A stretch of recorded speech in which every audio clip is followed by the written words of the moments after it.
In the first episode of Crystal Blue Vacation, I traveled across the United States to inspect a stalwart little island packet sailing yacht. Now that it was warm enough to perform a sea trial, I loaded up my truck and drove across the country again. Luckily, we had fair weather and we were able to step the mast and rig the boat for sailing in one afternoon.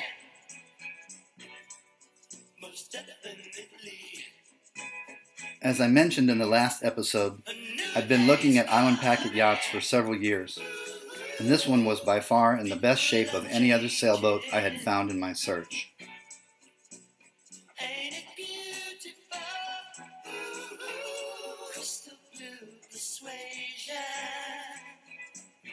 Once I saw her sitting there, with her bimini top on, tugging on the dock lines like she was, begging me to take her someplace warm, I was completely smitten, and I knew I had reached the point of no return. Sometimes, when you're out there on the water, you can hear voices in the wind. I'm not sure if it was the wind, or if the boat was actually speaking to me, but I thought I heard her say, "I don't want to be Northern Light in New York anymore.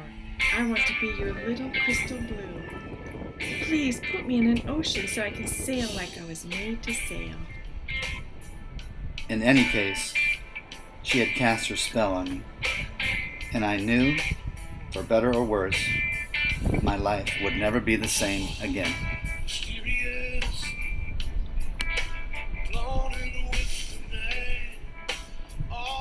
This is going to Thailand on a sailboat. Yeah. So I'm just showing them how we're getting the boat all outfitted here in the USA. Rochester, New York.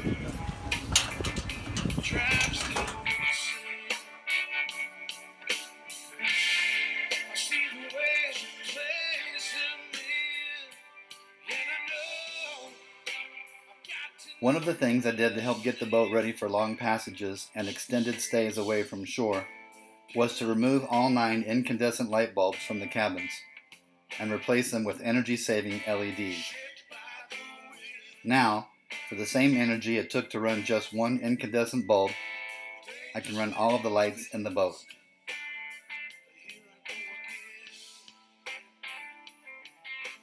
Another thing I needed to do to get the boat ready for life in the Indian Ocean was to paint her bottom side with a copper-based paint to retard the growth of barnacles and other organisms that adhere to all stationary surfaces in saltwater oceans. So I'm sitting here using this 3M scrubber to prep this bottom to be painted, to paint the bottom paint for saltwater, to keep the barnacles and other growth off. And I was thinking to myself as I was getting down here underneath the boat scrubbing away that in 6 or 7 weeks, 8 weeks, 2 months, whatever, next time I'm scrubbing this hull will be when it's underwater in some nice beautiful crystal clear water in Asia, in Thailand, or possibly Malaysia. Nice thought. I'm freezing right now, but I can't wait to see this hull from the perspective of underwater with a mask and snorkel on. Little things to dream about, to get excited about. In any case, once I woke up from my dream, I put it into high gear because the driver was coming to pick up the boat on the next day.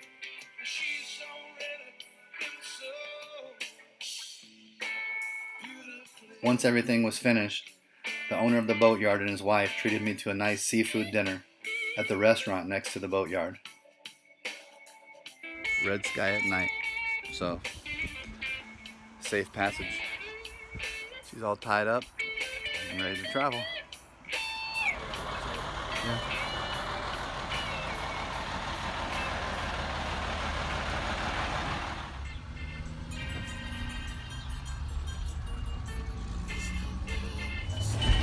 As I watched the driver load up my boat and take it away, I realized that the next time I stepped on board would be in Kuala Lumpur, Malaysia, on the other side of the planet. and to tell the truth, I was a little bit afraid of what lied ahead.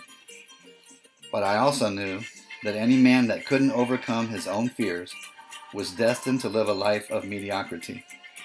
And for me, that's not a life worth living at all.